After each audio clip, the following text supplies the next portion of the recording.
You're listening to a Wales or Wales production. You're also listening to Wales. Visit walesorwales.com for more projects and shows like this one.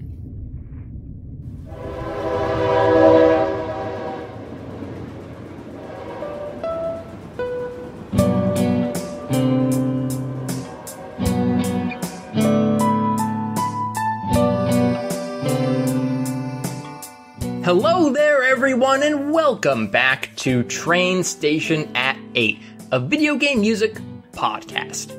I'm Stephen Kelly, your host as per the usual, and this is my co-host and co-conductor, Bryan. Hey, we didn't save anyone a seat this episode. Well, I guess you're right, I forgot a little catchphrase. We saved you a seat. All right, there we go. The disembodied voice laughing in the background is a newcomer to the show, and I'm going to pronounce her name correctly because I asked her how to pronounce it before the show started, but it's Laura Intravia. Perfect. 10 out of 10. Welcome to the show, Laura. Thank you. It's good to be here. Thank you for having me. Oh, you're very welcome. So could you do us the honors and explain to our audience who you are? Absolutely. I am a video game musician. I've been working in the industry for about 7 years now, and I got my start right out of graduating undergrad. I started performing with video games live as an instrumental and vocal soloist, and I've been touring with them on and off since 2009. And since working with them, I've had the great joy of meeting a lot of composers personally through the shows, and it's led to a lot of opportunity to perform and record for actual video game soundtracks. And that has branched into TV and film as well. So I keep busy doing a lot of different things. That is a really exciting and concise answer. Thanks. Secret, I did not know it was going to come out of my mouth. So you say you've worked on video games? Yes, I've recorded for soundtracks. Mm-hmm. What kind of video games have you worked on? Most recently, actually, by far, I think the biggest title that I've worked on so far, excluding the ones that I can't talk about, is Recore, which was just announced at E3. Oh, wow. With the composer Chad Sider, who you may know from as the creator of Symphony of the Goddesses and the Pokemon Symphonic Evolutions. So that explains how I got that gig. In addition to that, I've done some recording for social games like Dragon Vale and Dwarven Den. The composer is Aubrey Hodges, and also done some work on one of my favorite gigs was recording for this game called Tekken Tag Tournament 2 Wii U Edition, where I got a bunch of my friends together and we had to record like a High School Musical type, like 4-part happy harmony song, but with like ridiculous, absurd lyrics about how great it is to be in high school. Oh, wow! I missed that entirely. That sounds great. I'll send it to you, and you can splice it into the episode right now. Monday morning always comes too soon. Just left the school Friday afternoon. Pens and notebooks, papers everywhere. Don't they have an app to clean my room?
Oh man, I need to listen to this episode.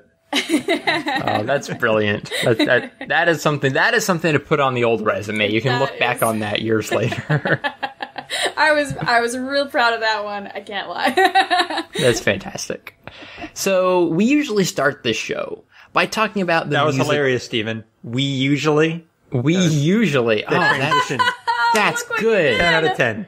I am subconsciously a mastermind. Yeah. 2 thumbs up. So we usually talk about the music we've been listening to recently. So Laura, what's been on your plate? Have you had time to listen to stuff? I have. I've actually been listening to a lot of classical music lately. I've had this idea on and off for an opera that I've wanted to work on, which it will be many years in the making, of course. But I've been getting back into classical music lately, and I listened to a lot of my favorite composer of all time, Samuel Barber. Who wrote a lot of art songs and stuff like that. So I sang a lot of his work when I was in school, and it's still something that interests me. And he had a great sense for different, just any kind of ensemble, you name it, like piano and voice, solo piano, orchestra, wind ensemble. He really ran the gamut. And what else have I been listening? I've been listening to the soundtrack of Mario Kart Wii because that's great music to run Awesome. to. Oh, there you go. Yep. And I've also been listening to the soundtrack from Ori and the Blind Forest. I've been really getting into. Oh, yeah. lately, Good which is things. super beautiful, and I really admire, especially the woodwind soloists in that. They really did a knockout job. I was really impressed by the oboe and flute players, and of course the vocalists. And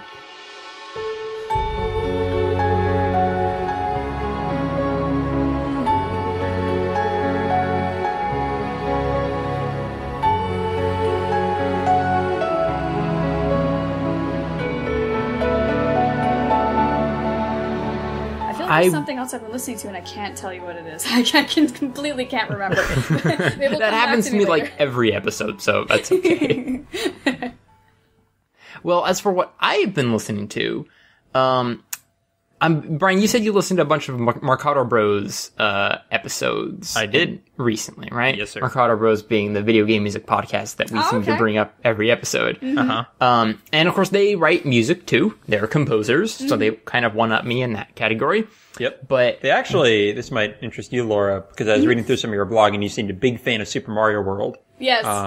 And they created a tribute album to Super Mario World that wasn't actually remixes of Super Mario World, but it was original music based on Super Mario World, created with the actual cool. SNES samples Neat. that they ripped and got together. It is a really cool collection. I'll send you the link when we're done here. That's awesome. I'd love to hear that. That sounds really cool. Yeah, it's called Hello World, and they did both Super Mario World and then also Yoshi's Island, and it was just a very touching and That's incredible adorable. tribute they did. So I think I'm melting. you will, believe me, when you hear the lullaby and Yoshi's Island, yeah, you will definitely Not physically that melt. They'll have to scoot me off the floor. but Stephen, you were saying, Well, yeah, I was saying something else they composed is an album called Soaring Through the Stars, which I believe is for a mobile game that they wrote the soundtrack to. Yeah. I don't know which game it was, but it kind of knocked me off balance because I know the Marcato Bros better for their, like we were just talking about, their sweeter, more kind of classical video game melodies. But this was a soundtrack that had a ton of guitar in it. I really like electric live guitar. It sounded live. well, I know Carl plays, so I can Yeah, it was probably Carl. So it was a great soundtrack. It had a really nice energy to it. It was very fun to listen to. I listened to Do you it. know if it was both of them who worked on that? Yeah, I think it was both of them. Okay. I think it was. Don't quote me on that. I'll But check yeah, that out too. it was great. I was sitting in traffic and kind of being bummed out because everything is very gray in Houston around me. And then just this soaring melody is just going dee-da-da-dee-da-dee. I'm like, yeah. So, it was good. That's fantastic. Oh, I remember what the other thing was I was listening to. Is it too late? Can I say? No, by all means. No, go ahead. You missed your deadline.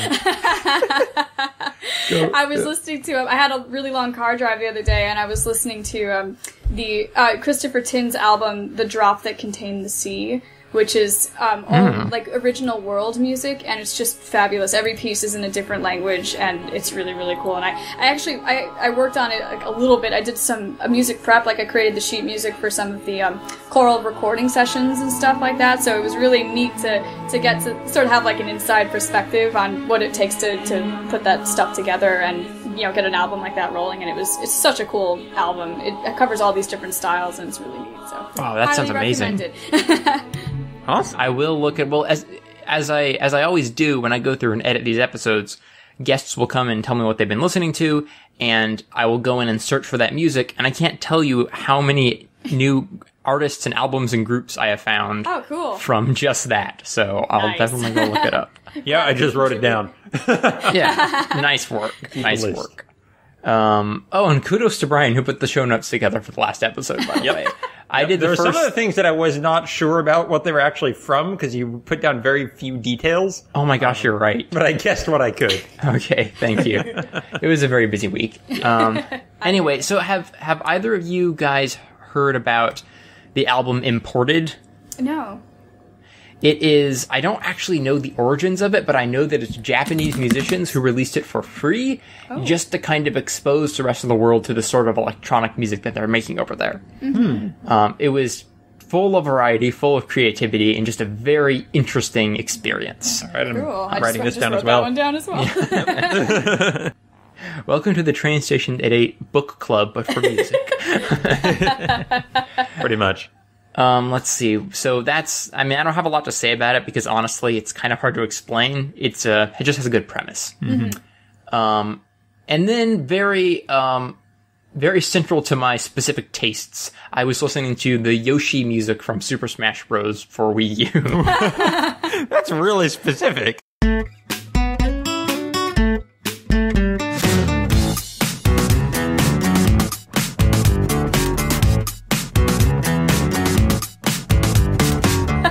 You got a catchy tune. You got to roll with it. Roll with it. As a Yoshi.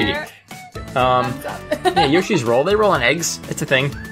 Sure. So, I was basically just listening to all of the game categorized its various video game franchise references into musical folders, essentially. So I just went through top to bottom and listened to all the Yoshi stuff. It just made me really happy. I was just kind of doing grunt work on the computer, and it was lovely. Yoshi music is always happy. And I love the little singing Yoshis at the end of Yoshi's story for the N64. Uh-huh. Genius. Oh, yeah. Oh my gosh, I'm remembering. And lastly, I will mention The Sims 3, which is a soundtrack that I just love more than I ever thought I would. Wow. I've talked about it before, but it seems shallow at first. It's like, oh, those are just some catchy tunes to play in the background while you're building a house or whatever. Mm-hmm. But if you listen to it, it is actually a genius,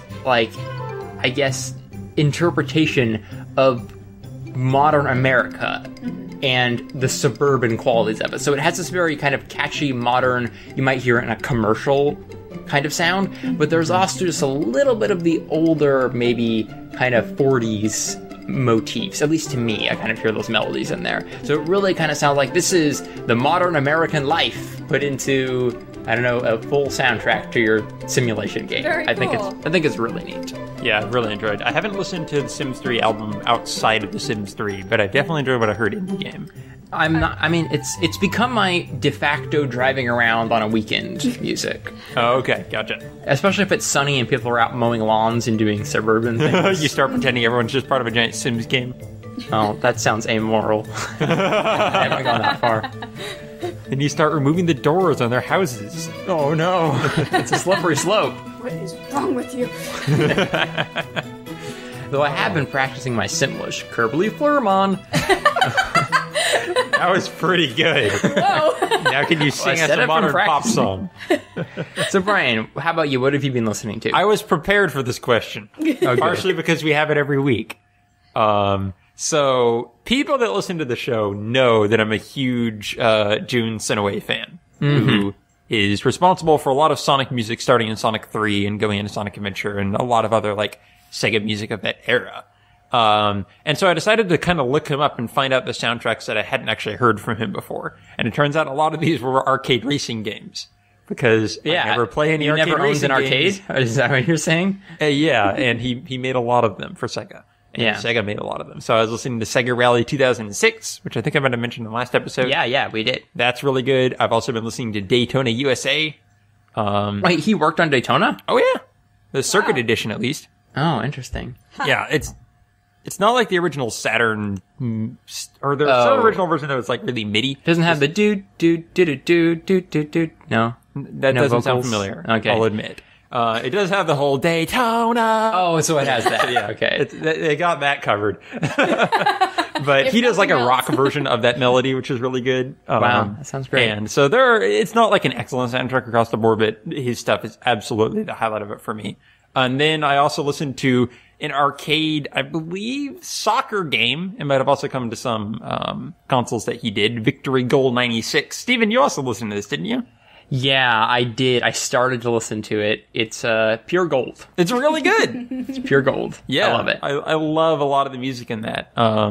It's mostly Sega arcade rock kind of stuff, but there's a really nice acoustic piece in there as well. So I'm just always a fan of his energy and pure joy behind his music. So that was great. He makes it so it sounds like the guitar cares about what it's playing. If it makes any sense at all. Yeah. I totally feel the same about it. It's just like, it's not, you don't feel like he's trying to create shredding complex stuff and impress you at how fast he is at playing the guitar. Mm-hmm.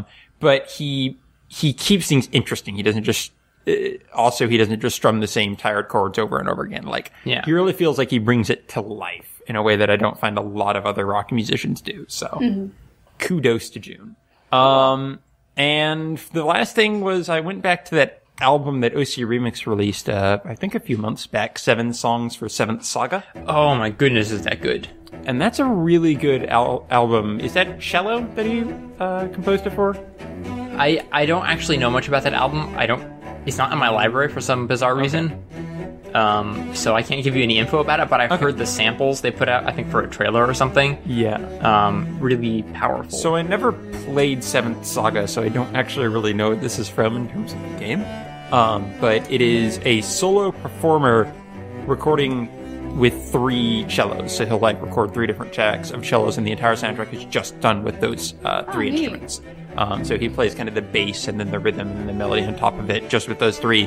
And they released a really cool video series that goes alongside it that shows the sheet music, like animated, playing in time with the video of him playing each of the 3 instruments. Wow, that's cool.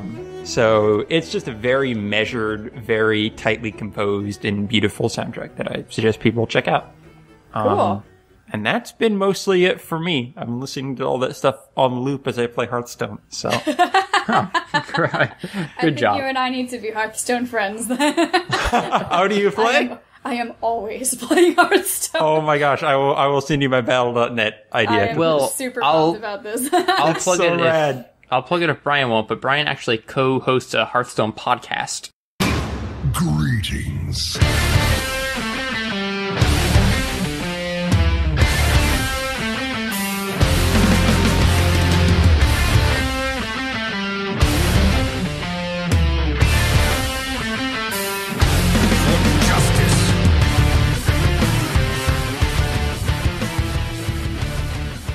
Howdy! Welcome to Hearthaholics, a Hearthstone strategy podcast about sitting back, chatting with friends, and figuring out how to be more awesome at this. This is true. Very nice. We've had my friend Brendan and I, we play all the time, and we've had some epic. Are you familiar with Hearth Trollden on YouTube? Oh yeah. We've had some moments, like, I can't even begin to, like, if I described what happened, like, the listeners that don't play Hearthstone would be like, what? I know. But we've had some epic moments where, like, I'll tell you the story sometime. Yep. I often go, like, running to Steven and try to explain a story to him, and then I realize I had to explain, like, 10 other things before it'll make sense. It's like, but no, then the mind control tech took the Kel'Thuzon, and never mind. I drew Hungry Crab right when I needed Hungry Crab. Oh, the classic Hungry Crab. I don't know what they're talking about. Oh, man, I love Hearthstone, but I won't talk about that. I'll talk about that on my Hearthstone podcast. I'll see you over there. Yes, I may have you guest on multiple podcasts. Excellent. Thank you for sparing so us. Brian. that's my music. So Cool. There you go. Wow, that's a lot of good music. So everyone, I hope you're taking notes. You now have a list of what to listen to until next week. But for now, it's time to move on to the open question, where we take a topic, pass it around the table, and see everyone's opinion on it. Okay. So today's open question is, what are some of your best video game musical memories? Ooh. It's kind of an I have open-ended one. But, you have a memory, Brian? I do. I have one memory. Okay, good. It wasn't from actually playing a game, Oh, really? but it should still apply. It was from an E3 press conference, back when Nintendo used to do those. And when they, it was already a pretty rousing conference. I think it was the one where they announced Donkey Kong Country Returns and a couple other really interesting looking games. And I was already pretty happy with it. And then they announced Super Mario Galaxy 2.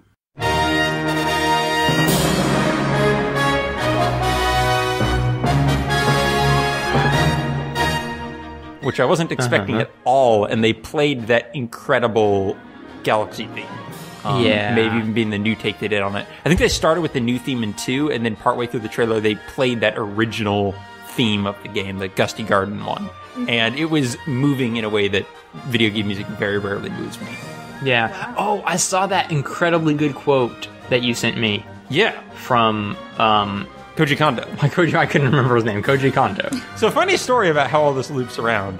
I was reading the Iwata Asks interview about Mario Galaxy. Now, why was that's I reading a great that? one. I love that.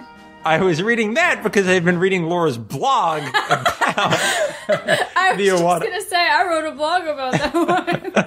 And if I may take a side moment here, last weekend, I think, or maybe a few days ago, Stephen linked me to that blog, and I read through the entire thing. That was Wow. really good blog. So kudos on that. I hope you can write more of it soon. Thank you. I appreciate that. Well, my experience with that blog, I was, doing a little bit of research on the guests we're going to invite onto the show, and I found the blog, and I'm like, oh, this seems neat. I don't know if I have time to read it right now. And then I saw there was a post about the Dope Fish song from Commander Keen. That was and I'm amazing. like, I'm gonna make time to read this right now. That song makes so much more sense now. I had no idea. I it had the had same lyrics. revelation upon learning the background of it. I was just like, I am never going to think about Dope Fish the same way again. Yeah. Like, this is a guarantee. Yeah, that whole teasing melody line never made sense. I'm like, why is that in the middle of the song? What the heck? Yes.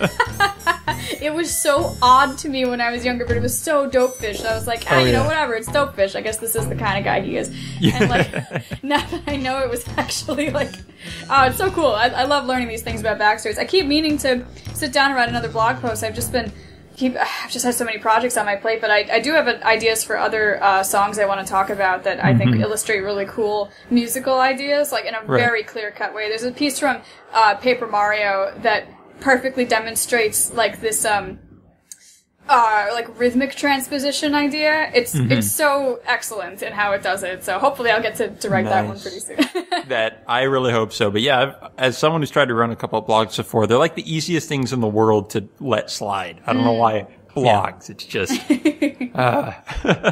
so hard to keep those going. That's why we stopped blogging and started podcasting. Exactly. Exactly. But yeah, I really enjoyed that. And yeah, so I was reading the Iwata Asks article because I saw it linked in Laura's blog. And then, yes, that quote, Stephen, you mentioned was in there. Yes, and I actually have it on Skype. I want to find it. It's really good. Yeah. It is... Okay, so I think this is from the Iwata Asks. Yes. And it said, when the track was rejected, the words that Kondo-san had said really stuck with me. Those words were, Yokota-san, if somewhere in your mind you have an image that Mario is cute, Yes. please get rid of it. And that is really interesting because, okay, so the context for that is at that time, Yokota-san was trying to create the Mario Galaxy musical style, since Koji Kondo wasn't going to be the one creating all the music for that game. And he was like, well, what was the inspiration for Mario? It was really bubbly Latin pop music, and I'll do that. And I'll make it like space Latin music. And then Koji Kondo listened to it and said, this is horrible. Which almost got Yokota to quit his job Oh my and goodness. just say, I give up completely. This is so bad, but he stuck with it. And yeah, that was a really key line where Koji Kondo just kept saying, Mario's cool. He's not cute. And while cool may not be the word I would first attribute to Mario, maybe it was a little missed in translation there, but I get what he's saying in that Mario music is interesting and cutting edge in a way that isn't just like another children's product. Mm-hmm. And I think if you start trying to package Mario music just as another like cute children's song kind of to go along with this children's game, it loses that interesting mystery and edge that games like Super Mario World and Super Mario 64 made you as a child so interested in. Because when you're a kid, you can kind of tell the difference between that. And circling back to the Marcato Bros, I think they taught me that all that time in Super Mario World, I had been listening to ragtime music and didn't even know it. Like, yeah, the games will sneak in pretty sophisticated genres and musical themes. And the second theme they really nailed home is that there isn't a Mario style. It's the game that determines what the Mario style is. Mm-hmm. And so you write for the game. You don't write for Mario, which makes sense to me. Mario's always been a very abstract concept for Nintendo just to be able to make games within rather than have to adhere strictly to one kind of theme. So that was a good article. Yeah, I really enjoyed that.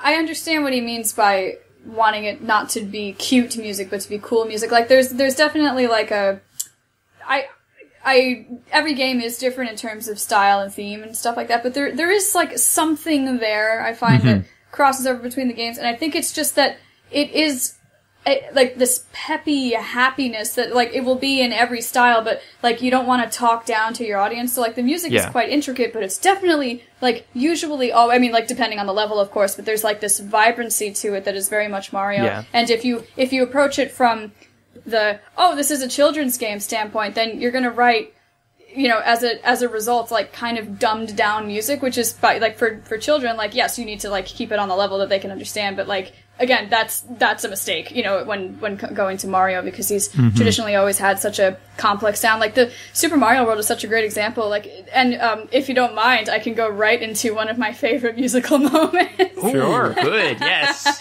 So, this is like one of my earliest memories of video games. I think I was like 4 or 5, and we would go up to my aunt's house. She lives about 2 hours upstate from me in New York State, for Thanksgiving every year, and she had a Super Nintendo, and we didn't have one at our house, so this was like a big deal. And I remember going into the basement and seeing like all of my older cousins down there playing, and they were all like shouting at the same time because they were playing a really difficult level, and whoever was playing was like clearly about to die. And I remember looking at the screen and seeing it was one of the Reznor castles, so like the dinosaurs on the wheel that you have to, and the bridge is disappearing underneath you. There's only like 4 castles I think in the game, and the music for that level, and also I think it's the same for the Koopaling level, is this really crazy, like wild, almost like bebop jazz going on, and the melody line is just nuts. It's very intricate, exciting music, and I remember like walking into the basement, like all the lights were turned off, and there was just this screen, and like,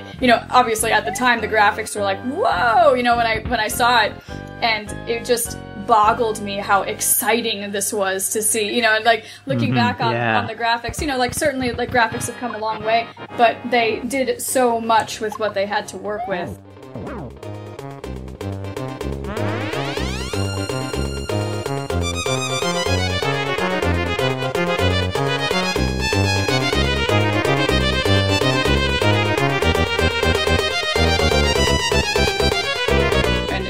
Absolutely entranced me, and it was scary to watch it. It was you know, oh my god, he's gonna die. Like it was very visceral. I know exactly what you mean. I just from your description, I can imagine being there as a kid.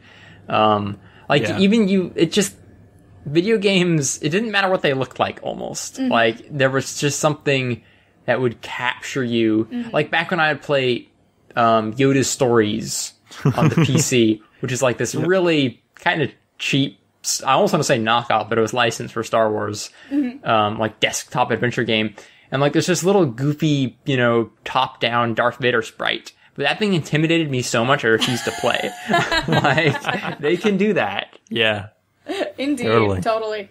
So do you have any, Steven? Any musical memories? How much time do you have? Oh, gosh. All right, well, here's one of my favorites. Shadow of the Colossus. I was going to say that one. Well, I wanted to say it before you could say it. And you're going to say when you're first climbing on top of the second Colossus? Yep. Yeah.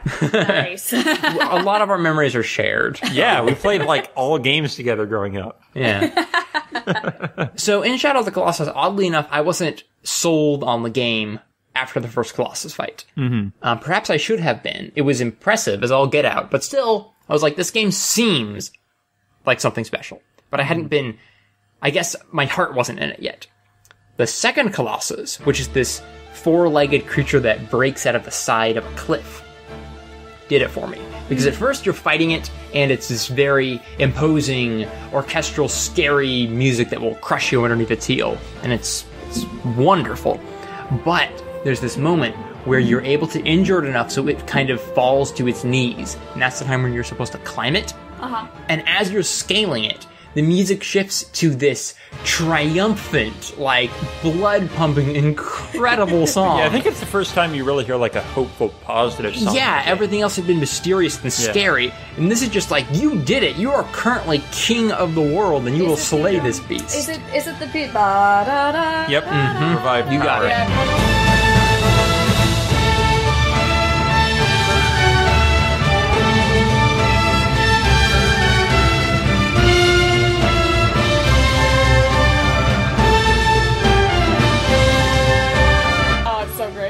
Yes, it is. And then if you get knocked off, then the old music comes back. Yeah. Yes. But it was that moment where I'm like, I've never seen this in a game before. Yeah. It just got to me emotionally. One of That's my a good one. favorite musical memories ever. Not even just with video games, just with music. That's great. That's a good one. I approve. Great. Frank, give me another. Give me another. Oh, shoot. Well, I mean, it's a weird one because it plays so often, but in Morrowind, there are just some times that played, like, especially when I was just, like, looking out over the vista and then it would play the theme song of that game. Or I should say, actually, I'm going to take that back. It was coming back to that game after a long break and hearing the theme song on the title screen, as you're starting the game up. And it just always got me incredibly excited to jump back into that world. It was just so full of the endless possibilities of Morrowind that, like, just the idea of seeing that title screen and then it was forever ingrained in my head with the song playing just would get me excited. So, Well, you know how the Morrowind theme song starts with the drums? yes. The dun-dun, pause, dun-dun, Right. pause. To me, that seems like that triggers everything. Yeah. Like, you just hear those drums and and I can think of everything else. Suddenly, everything, just washes over and you're like, oh. Yeah. And then I went to Seyda-Nin and went behind the inn. And I think that was really special for me because growing up as a console gamer and not PC, that was like the first truly expansive RPG we had ever played. We played like some Japanese RPGs before that and the Mario and Luigi games and that sort of thing. But in terms of an RPG where you could do anything you want and explore this massive landmass and just create your own stories, that was unheard of for us. So that song basically became the entire embodiment of that idea of truly exploring a video game world. So it was exciting in a way that, not to mention it was just fantastic score all around. Like, that's just Jeremy Soul's genius. Well, the song you're talking about is my favorite video game song. Yeah. So That's there you great. Yes, I hold it in high regard. And I'll just echo everything Bryan said.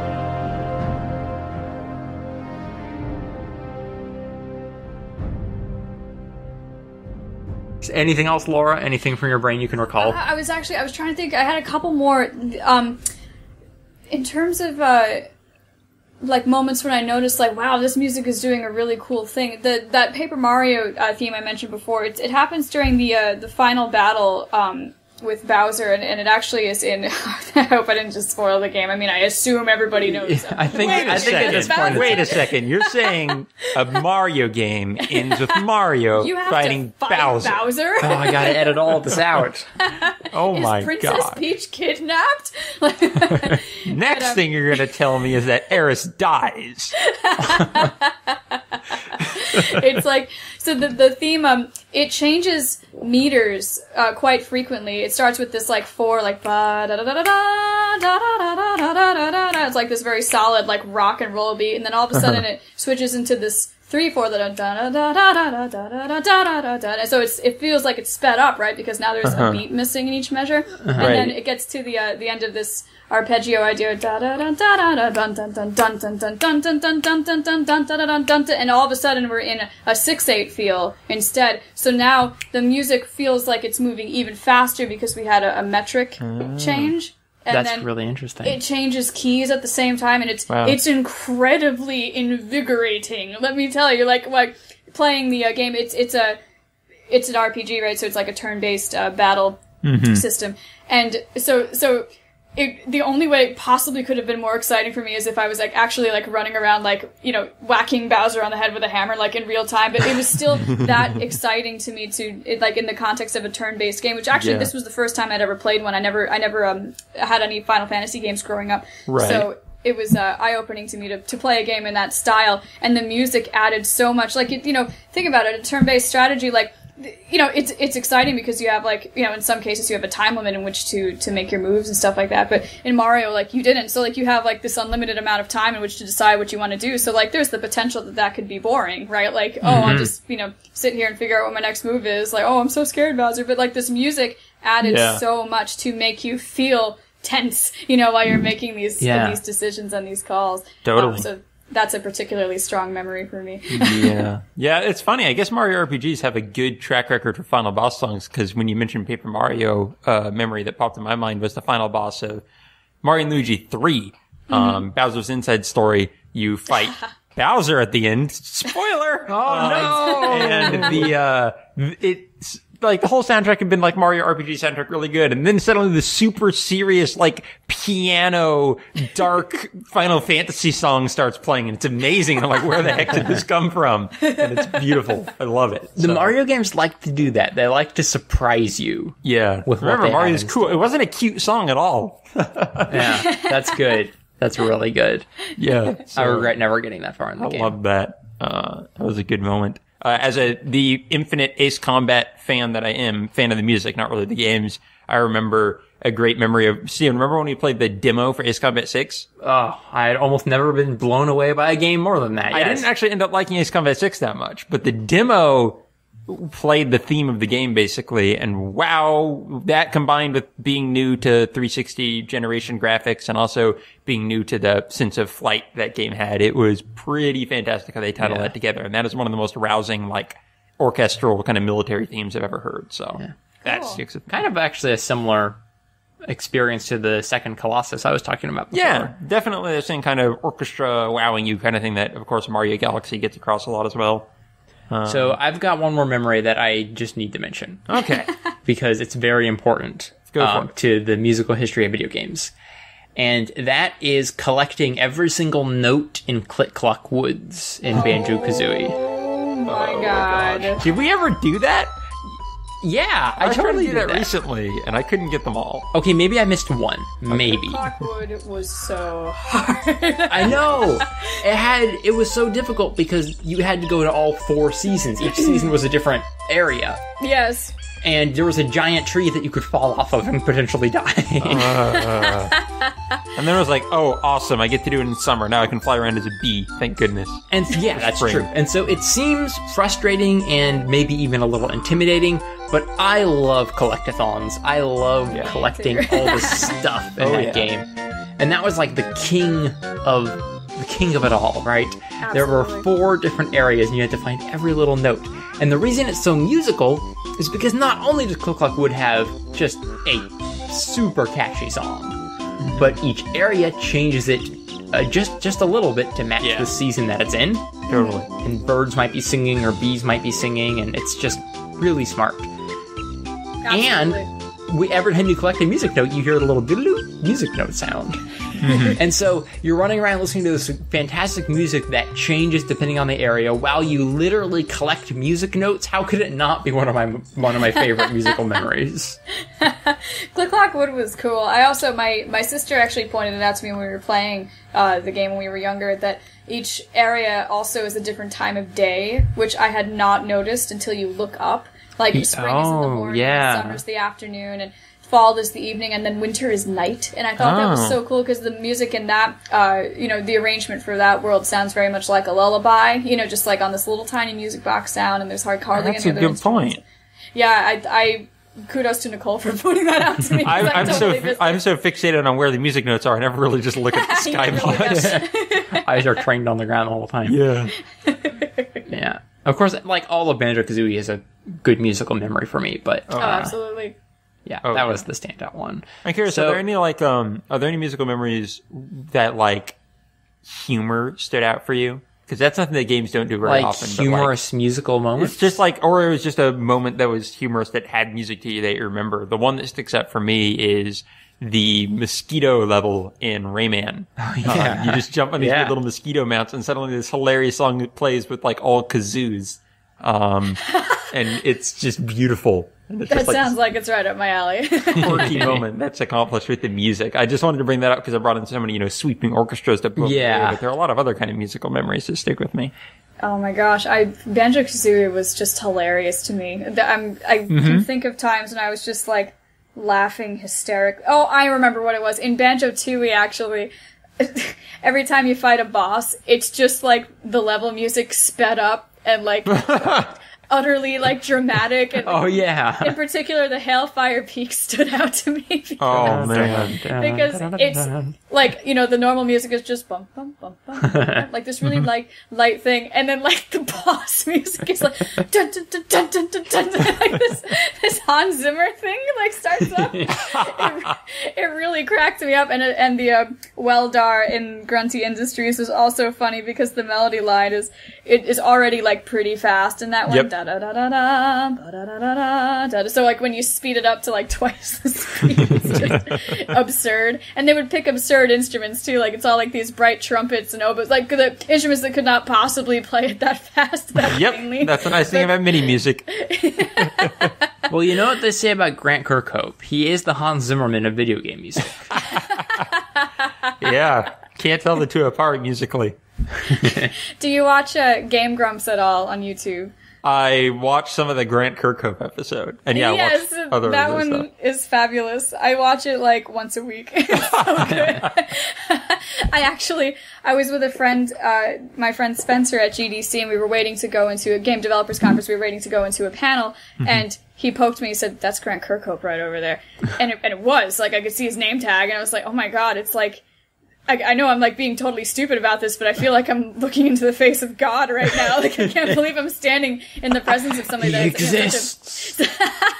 Such an effect on me when I was a kid, and he was like, "You have to go up and talk to him." I was like, "Well, he looks busy right now, maybe later." And then we come out of the panel, and he was standing there like all by himself, like nobody was talking to him, and I was like, "Geez, I'm really not busy right now." I totally said I was gonna do this, so I just walked up and like an idiot, I said, "Hi, are you Grant Kirk?" Like he was wearing a name tag. Like actually, there was no reason for me to ask that question. He might have been an imposter. You never know.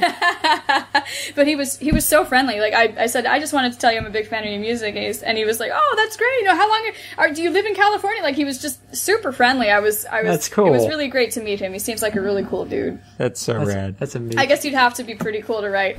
Yeah, you had to be the coolest, and also to do things like the video he recently posted. Was it for for the occasion, Stephen? I think he's posting stuff. One was for his most recent one was because it was his birthday. That was it. Okay, that was the one I'm thinking. I did not see this. I'll have to check it out. He played. What song was it, Steve? Was it just the Banjo-Kazooie theme? It was Click Clock Woods, I think. Okay, and he just played it with an actual. No, it definitely wasn't that. It was Spiral Mountain, I think. Yeah. Oh, I can't remember now. Yeah. Well, he played one of the classic banjo songs with like a ukulele and a kazoo by himself. Yeah, just recording with his webcam. It was amazing. I actually interviewed him once. Oh, That's really? right. Yeah, it was one of the first interviews I'd ever done, quite a while before Train Station was a thing. And it was so fun. I've always wanted to have him back on the show. So, are you responsible for the class in Ekum Bokum? That's me. All right. Yes. I'm sure you had some autographs signed in that very manner. Indeed. I mean, that was just a coincidence that because Mayhem Temple was originally in the first Banjo game. Oh, really? Yeah, and like the plan was to have a chant in the background, and so there's a funny British chant which is called "Come and have a go if you think you're hard enough." It was like a thing that skinheads would chant at football matches for fighting. And so I just did it in a funny voice, going "Come on, have a go if you think you're hard enough," like that, and then I slowed it down. Come on, have a go if you think you're hard enough. And so that was there from the start. So when it came to having Mumbo's speech, I thought, well, those samples are already in the game. I just might as well use those samples. So I just kind of put them in a random. I just made them play randomly. But I found that when I played with them, I could get them to say funny phrases. So Ekum Bokum was just those syllables rearranged into Ekum Bokum. So it just came out that way. I thought of another musical moment, and this could go on for a while, but I just wanted to cover it because it's something we haven't, another kind of like type of musical moment we didn't cover, which was another thing that people who listen to the podcast probably know I absolutely love is the Myst series and the music they had for that. Yes. The first Myst game was composed by Robin Miller, which was actually one of the two brothers who originally created that game. And what was fantastic about what he did for that score is the entire plot of that game revolved around two brothers. Well, they're getting kind of meta there maybe, but it was all about these two brothers, and you were digging in, basically trying to find out who they were, what they were doing, and which one was evil between the two of them. And both of them had these very disturbing personalities in very different ways. And one of them was this like highborn aristocrat, and you'd go into his rooms through all these different like hideouts he had throughout the world and explore, and you'd find poison and knives stashed in his drawers and these rich paintings. And there was this incredible theme they had for him that was very simple, but was basically just played on plucked strings and would come in and out as you explored his rooms. Yeah. And that song made me paranoid that he was standing behind me like the entire time. And it was cool because you would say, "Where am I? What is this world that I've just stepped into?" You'd hear that and you're like, "Oh, I'm in his room now." Yeah. Like the amount of character and tension they introduced to the game, it would have had like no tension without the music. And with it, it was one of the more tense experiences, one of the most tense from my young gaming life. So yeah, for a game that was pretty much all done with still pictures, that was pretty amazing. Well, I'm just proud that we made it through a whole section about good video game memories without mentioning Sonic once. Oh my gosh! I mentioned, you're right. We seem to find a way to fit that series into every single conversation. So, well, that's because every Sonic memory is a good memory. It's not true at all. Whoa, that's some mixed reviews right there. Well, are there any other memories you guys wanted to mention, or should we move on? I mean, I could probably go on for days. Then we better move on. We'll have a part two. Yeah, we'll do a follow-up. Yeah. So now it's time for news from the city, where we talk a little bit about the current stuff going on in the video game music world. All right. I only have a couple of things here. Hit it. And the first one is kind of sad because as we all know, Satoru Iwata recently passed away. Yeah. He was an amazing person. There are all kinds of beautiful tributes on the internet that you can and should look up. As many people have said, going back and reading Iwata Asks, that was another reason I read that article. It's a great way to learn more about him and see how involved and welcoming he was with the community and the developers and Nintendo. So, yeah, those are fantastic. It's incredible how many of those he did. I know. Yeah. It's pretty amazing. They're so in depth. I was so blown away by just the one about Galaxy, like how he seemed to understand so much about the process of the the music, like just everything about it. He seems to really understand this craft. He wasn't just like some guy who was in charge of the business. He was really a gamer. And I was really devastated to hear about that. I really admired him and the things he stood for. Yeah, I completely agree. It hit me pretty hard, partially because it was just supposed to be a normal day, and then suddenly I saw logged on to Twitter. It came out of nowhere. Your friend just texted me like in all caps, and I'm like, "What in the world is going on?" Yeah. It was rough for everyone. But the good news is we got to remember a lot of the amazing things he did, which is actually ties in the news story. Now that I mention it, because Hip Tanaka, famed video game musician, dedicated an arrangement of Balloon Fight to Satoru Iwata. Yes, I heard that. And for people who don't know, he was the programmer on Balloon Fight? Yes. So, Iwata, yes. And Hipsnaka, of course, worked on a bunch of old video game music for Nintendo, including he composed. Yes, Balloon Fight. including Balloon Fight. And it's just it's positive and seems to be remembering all the good times. That's the vibe I get from it. Definitely go check it out. I think it's on, I'll link to it, of course, but I think it's on Hiptanaka's SoundCloud page. Yes, that's where I saw it as well. So that was just my first news tidbit. Wanted to point that out. Thought it was really amazing. Totally. My second one is also a single, in fact. Jillian of Versa is back, and she can't seem to stop making good things. This time, it was an arrangement of Nier, and she did the whole music video cosplaying thing. It's amazing. Who does she cosplay as this time? A lady Nier. I don't really know anything about Nier. She's like all in white. Her hair is white. It's all like pure white, and it's Gandalf. Yes. Jillian of Versa takes up the role of Gandalf for a Nier cover. But never played Nier. Listened to the music. It's quite amazing, and so is this cover of it. And Doug Perry too. I'm going to be honest, I don't know who Doug Perry is, but he worked on it a lot. Oh, Doug's super cool. Actually, I had the opportunity to meet him at one of the VGL shows where cool. he and Jill performed the piece live, and he's just a great percussionist, and I'm trying to think of what else he's worked on, because obviously you know Jillian's work, but Doug, he's been on OC Remix for a while, and Drum Ultima, I think, was his... I do know who Doug is. Yeah.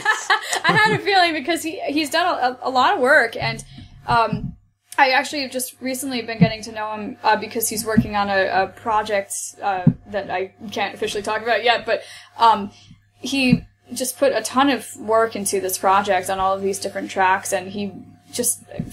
There's like nothing he can't play. He's a really great percussionist. Wow, that's and really great to work with him. He actually showed me a video, not only obviously, skills in, covering video game music, but, a fantastic classical repertoire as well. He showed me a video of him performing a Reich piece when he was with the Yale percussion ensemble, I think it was called. Yeah.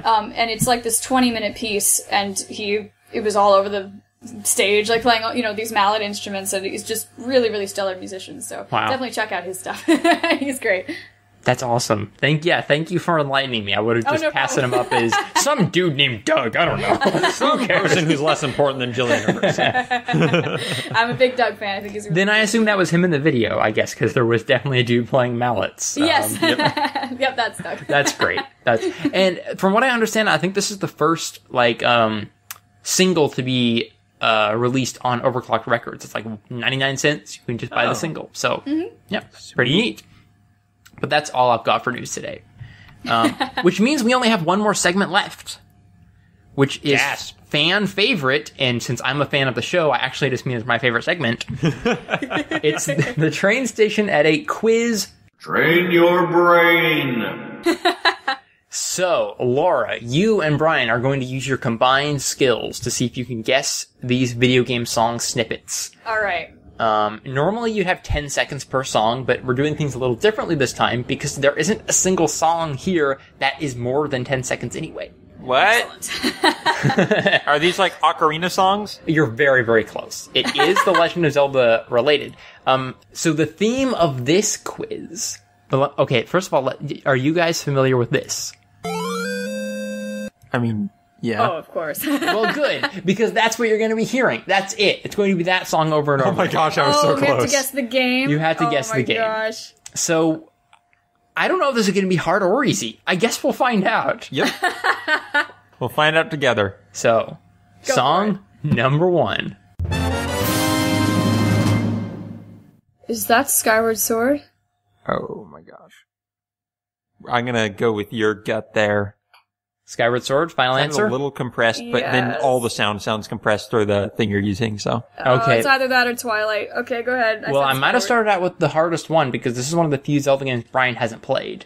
Oh. But that is A Link Between Worlds. Oh, I have not played that either. Okay, that explains it. I thought it sounded DS-y or Game Boy. Yeah, okay. Next. All right, next. Give this a shot. Oh, I would guess Link's Awakening. I concur wholeheartedly, my friend. Well, yeah. Link's Awakening? Well, that's a good guess because it's correct. It's Oh, Link's good. Awakening. Nice work. The staccato thing seemed like a way that the Game Boy would try to kind of spice things up. Yeah. You know what the best part of this particular quiz is that every time we get the answer right, you can just play that sound again. This is so true.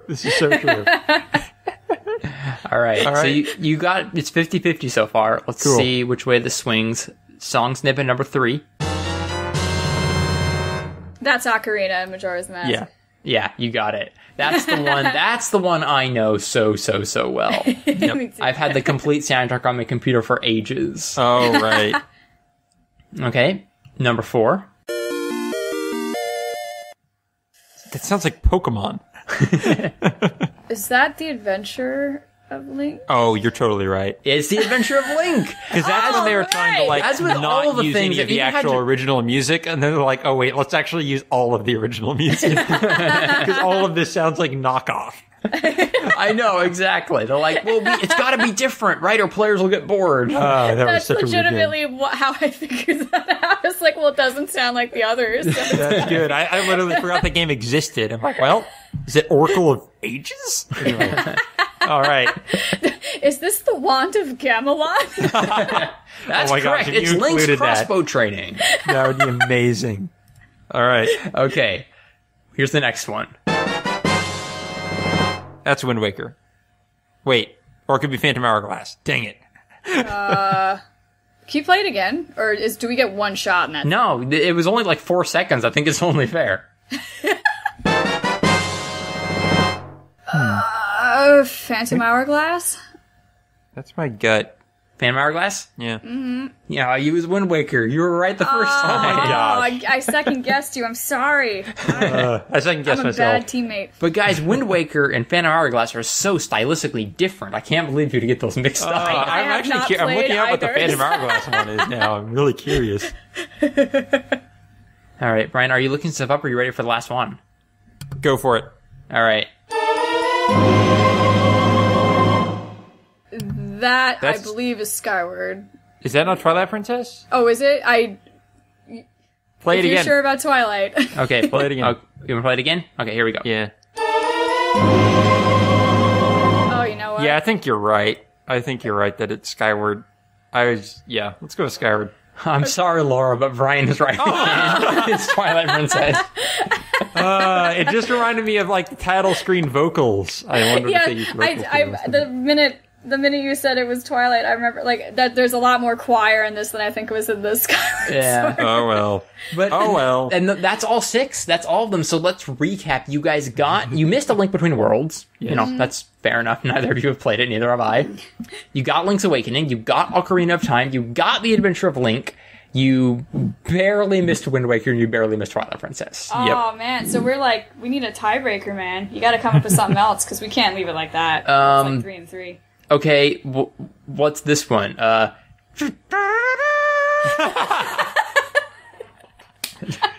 don't have any more files saved in my sound well. player. Well, Adventure that- of Steven. That was from unreleased Link to the Past 2. That's the one where Koji Kondo said, "You need to learn something about The Legend of Zelda" to me, and I almost quit my job. All right. Yeah, well, overall, that was a pretty solid score you guys got. I'm impressed. And I actually had a ton of fun putting this quiz together because I hadn't really realized how much work they put into using the same, like, small handful of notes in different ways. Like, I love how in Twilight Princess, all of the treasure chests are very ornate and glowy, and then they have this choir pop up when you open them. Yeah. And Wind Waker is all just, like, fun little horns, like, hey, look, you got a thing! And it's 4 notes. Yeah, that's all they had to work with. Yeah, it was pretty cool. I especially appreciate, like, they sort of did this in all the Zelda games, but they really took it to a new level with Skyward Sword. They traditionally don't have any character voices in the game, and part of the reason for that is that they don't want players to be told, like, they want the players to imagine to a certain extent what the characters sound like. And in Skyward Sword, like, they don't speak, but the character will make a sound, like, before each dialogue Right. blurb that, like, is clearly supposed to be the tone of voice. And I thought Girahim's voice actor was, like, ridiculous great. Like, Oh, yeah. he had all of these, these terrible... Yep. These terrible sounds. They're like, I totally get what you're getting at, dude. You're really He's very frustrated right now. expressive. I think one of my favorite things about games that do that is when you're just buttoning through dialogue, it just turns into, Yeah. Yeah, that's always fun. So that's the quiz. Congratulations, folks. You Awesome. win the game. And that brings us to the end of this episode of Train Station at 8. Thank you, everyone, for listening. We are happy to have you on board, and we're also happy to have had Laura on board. Thank you, Laura. It was a Thank pleasure. you. I was happy to be here. Thank you for having me. You're very welcome. Would you like to plug anything? Any projects you're working on? Any websites or social media outlets you'd like people to find you at? You could check out my Facebook page. I usually keep that updated with projects I'm working on, and one project I've been working on this year is going to be announced pretty soon, so Facebook would be a good place to check for that. And I also have my website where my sort of defunct blog is hibernating while I try to come up with time to write another article. So that's just lauraintravia.com, and excuse me, Intravia. And on my website I also have my tour dates and things when I'm doing concerts and stuff like that. So both of those things, Facebook and the website, are good things to check out. Great. Yeah, no one go to lauraintravia.com. It brings you to a completely different place. Oh, no. You don't want to Laura do that. Intravia. Go to lauraintravia.com. As for us, it's just the same old, same old. You can go to whalesorwhales.com to find out about all of our shows. Hearthstone podcasts, podcasts with all the Whales or Whales crew talking about weird stuff. I recorded a fun one of those recently. Yep. An anime podcast that should be coming out soon. That'll be interesting. Cool. And if anyone wants to hear Laura talk about Hearthstone, yeah, check I'll out. probably be seeing you soon. But yeah, everyone check out Hearthaholics. We actually did have a guest on last week. Oh, that's fellow right. Hearthstone podcaster. So John Horstman from Well Met Podcast was on, and he I listened to was some a of that. wonderful guest. Oh, you did? Mm-hmm. Awesome. I liked him. He seemed like a cool dude. Yeah, he's super nice and super knowledgeable about podcasting, so it was great having him on. Yeah. And of course, you can hit us up at Twitter or Facebook to Train Station 8 over there. And as usual, send us an email at trainstation8@gmail.com. The most confusing email address I've ever put together. Otherwise, and thanks for being here too, Brian. Oh, yeah, sure. You're welcome. Oh yeah, that guy. It's easy to forget about you. Sorry. And otherwise, you have plenty of homework until the next episode. Go listen to all that music. Go read all those blogs. Go to all those social media sites, and we'll see you next week.